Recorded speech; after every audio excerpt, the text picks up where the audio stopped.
भारत के सांस्कृतिक उत्थान अग्रदूत है लोकमाता अहिल्याबाई। डॉक्टर कृष्ण गोपाल। अहिल्याबाई होलकर त्रिशताब्दी समारोह समिति द्वारा पुष्कर में हुई धर्मसभा।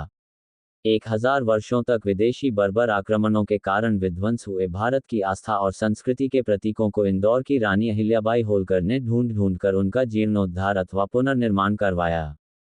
जहां जैसी आवश्यकता रही तीर्थ स्थलों और सांस्कृतिक केंद्रों का योजनाबद्ध विकास अहिल्याबाई होलकर के द्वारा किया गया। इसलिए वास्तविक अर्थों में माता अहिल्याबाई होलकर भारत के सांस्कृतिक उत्थान की अग्रदूत रही है। यह विचार शुक्रवार को पुष्कर में लोकमाता अहिल्याबाई होलकर के 300वें वर्ष के उपलक्ष्य में आयोजित धर्मसभा में बोलते हुए राष्ट्रीय स्वयंसेवक संघ के सह सरकार्यवाह डॉक्टर कृष्ण गोपाल ने व्यक्त किए। इस अवसर पर उपस्थित विशाल जनसमूह को संबोधित करते हुए उन्होंने कहा कि अपने हृदय में प्राणी मात्र के प्रति अगाध संवेदना रखकर अपनी न्यायप्रियता और लोक कल्याणकारी शासन की पद्धति के कारण उन्हें जनता ने लोकमाता के रूप में स्वीकार किया। अपने जीवन में अनगिनत कष्टों को झेलते हुए भी वे कभी अपने कर्तव्य मार्ग से तनिक भी विचलित नहीं हुई और राज्य के समय कार्य को शिव की आज्ञा मानकर धर्म की मर्यादा में शासन का आदर्श उदाहरण पेश किया। कार्यक्रम के विशिष्ट अतिथि मानपुरा पीठ के परम पूज्य जगत गुरु शंकराचार्य स्वामी ज्ञानानंद जी महाराज तथा मुख्य अतिथि लोकमाता अहिल्याबाई होलकर के वंशज उदयराजे होलकर रहे। साथ ही शीतल शेखावत की भी विशिष्ट उपस्थिति रही। अहिल्याबाई होलकर त्रिशताब्दी समारोह समिति के संरक्षक रामनिवास वशिष्ठ तथा अध्यक्ष दशरथ सिंह जी तंवर ने सभी महानुभावों का स्मृति चिन्ह श्रीफल भेंट कर स्वागत सत्कार किया। ये उनके पवित्र धार्मिक कार्य है। कभी कभी लोगों के मन में एक छोटा सा प्रश्न खड़ा हो जाता है, क्या उन्होंने ये कार्य राज्य कोष से किए थे?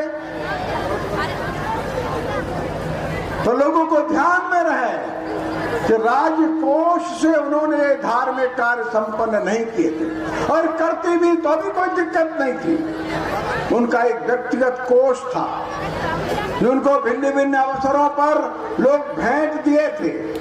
उनकी सासू माँ ने भेंट दिया था या उनके ससुर साहब ने उनको भेंट दिया था। वो पैसा एकत्रित करते करते उस समय 16 करोड़ रुपया उनके पास रहता था। कुशल थी और न्याय के मामले में वे निष्पक्ष थी। ऐसा कहा जाता है अपने पुत्र को दंड देने में भी उन्होंने संकोच नहीं किया।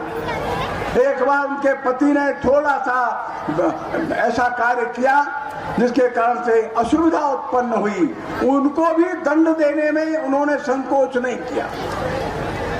अनेक प्रसंग ऐसे आए जिन प्रसंगों पे वे संकोच नहीं करती थी।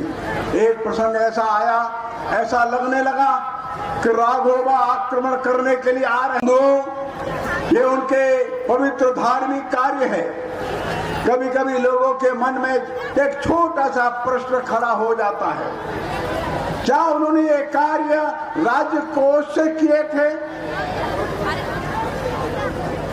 तो लोगों को ध्यान में रहे कि राज्य कोष से उन्होंने धार्मिक कार्य संपन्न नहीं किए थे, और करते भी तो भी कोई दिक्कत नहीं थी। उनका एक व्यक्तिगत कोष था जो उनको भिन्न भिन्न अवसरों पर लोग भेंट दिए थे। उनकी सासू माँ ने भेंट दिया था या उनके ससुर साहब ने उनको भेंट दिया था।